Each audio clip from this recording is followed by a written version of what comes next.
Hey, what is up everybody, TCJ Gaming here, and we're back with another Crisis on Infinite Earths video, and today I'm going to be discussing and sort of reviewing episode 2. So yeah, let's get into it. Okay, so before we get started, I just want to say, I'm sorry for sounding like a little depressed fuck in the last video. As you know, episode 1, the events that happened at the very end, they hit me pretty hard. I was in my feels.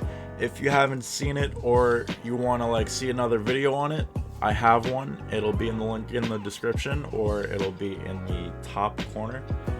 But yeah, anyway, so there are two big things that go on in this episode. One being that Mia and Barry want to bring Oliver back using a Lazarus Pit that is on another Earth due to all the Earth 1 Lazarus Pits being destroyed, and the other being people being sent out in groups to find the 7 Paragons.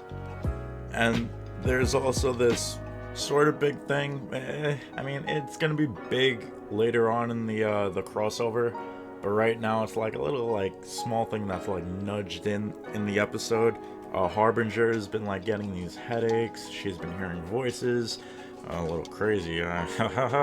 So anyway, yeah, she's hearing voices, and we'll get into that afterwards, after we talk about the Paragons and the whole Oliver thing. Okay, let's get into the Paragons. So, we know of 3 Paragons. We got the Paragon of Hope, which is Kara, the Paragon of Courage, which was supposed to be Bruce Wayne of Earth 99, but Kara found out that he was killing people, one being the Joker and the other being Clark Kent of Earth 99. Turns out that Bruce Wayne was a real dickhead, and he ends up getting electrocuted by Kate after trying to kill Kara with some kryptonite. So yeah, that sucks. Oh well. Peace out, Bruce Wayne. So yeah, it turns out he wasn't the Paragon of Courage, but when they do return to the Wave Rider, they do find out that Kate has been the Paragon of Courage all along, and then the Paragon of Truth is the Kingdom Come Superman. So before we got to Earth 96, which is home to the Kingdom Come Superman, Lex Luthor was killing other Supermen of the multiverse. One of them he tried to kill but failed to was Earth 167 Superman, which is the home to Clark Kent of the Smallville TV show. The reason he failed was because he tried to give Clark kryptonite, but failed due to him giving up his powers a few years prior for a peaceful family life with Lois, allowing him to grab the kryptonite and throw it. And then Lex tried to get a cheap one on him and tried to punch him, but Clark blocks it, and he ends up punching him back, and he says, "Hey, I'm still stronger than you are." So onto the whole Oliver Lazarus Pit thing. Mia and Barry had the idea of bringing back Oliver through the Lazarus Pit. They asked Sarah. She thought it was a bad idea, and of course it is a terrible idea. So she brings Constantine in to make sure he could definitely bring his soul back when they bring him back using the Lazarus Pit. But unfortunately, when they do bring Oliver back, he does end up attacking them. They knock him out. Then Constantine tries to use his magic to bring back his soul, but because of all the antimatter, he is out of magic juice. Now you're probably wondering, how is Oliver gonna get his soul back? Well, there were rumors and sightings of Tom Ellis, the actor that does play Lucifer on the Netflix TV show. He was sighted on the set of Crisis on Infinite Earths a few months ago, and people were like, "Oh no, he's not gonna show up. How is he gonna show up?" Well, this is how he's gonna show up. Lucifer can give Oliver his soul back. Oliver has no soul. Constantine is in the crossover.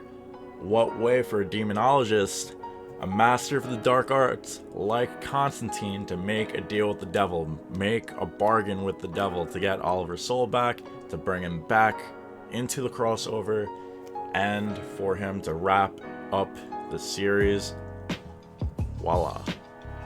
Oliver has a chance of getting that happy ending I've been talking about. Boom.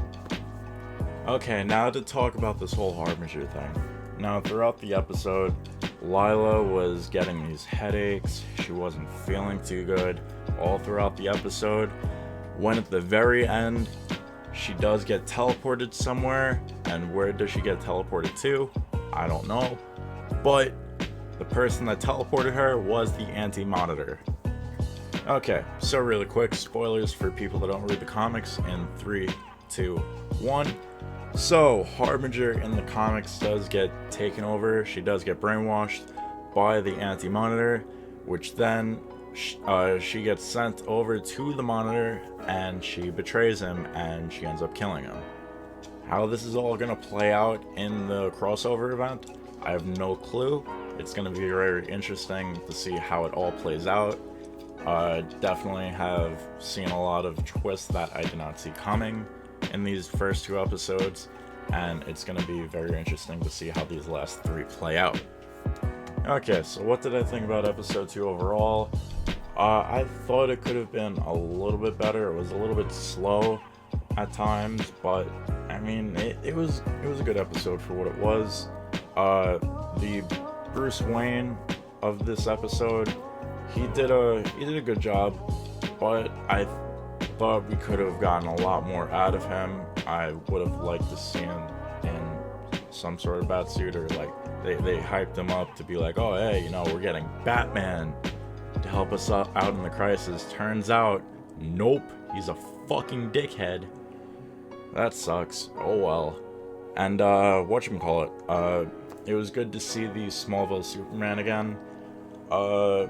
Unfortunately, I did hear about him only having a few scenes in Crisis, and it's very unfortunate that I didn't get to see him in the full Superman suit.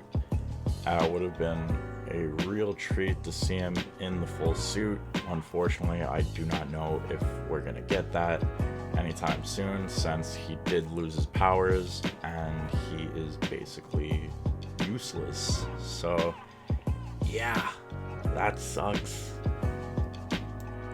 And the whole Oliver getting brought back by the Lazarus Pit, I saw that coming, because there's no way they were gonna kill him off in the first episode. And I'm pretty sure, if I do remember correctly, there was a promo video of him walking around a corner with Batwoman and Mia, and that sort of gave it away right there. So like, no, he's gonna come back eventually. I just don't know how and when. I'm assuming it's gonna be with the whole Lucifer crossover thing, which I am looking forward to. I cannot wait to see how they pull that off. So yeah, that's the end of the video. I will be reviewing episode 3 tomorrow after it comes out. I'll have that up as soon as possible. Drop a like on the video if you enjoyed it. Comment down below, give me your feedback. I'd love to hear from you guys so I can improve my videos and make it better for you guys.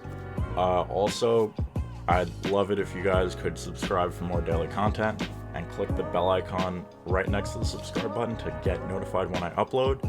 So yeah, this has been TCJ Gaming, guys, and I am out. I'll see you tomorrow. Peace.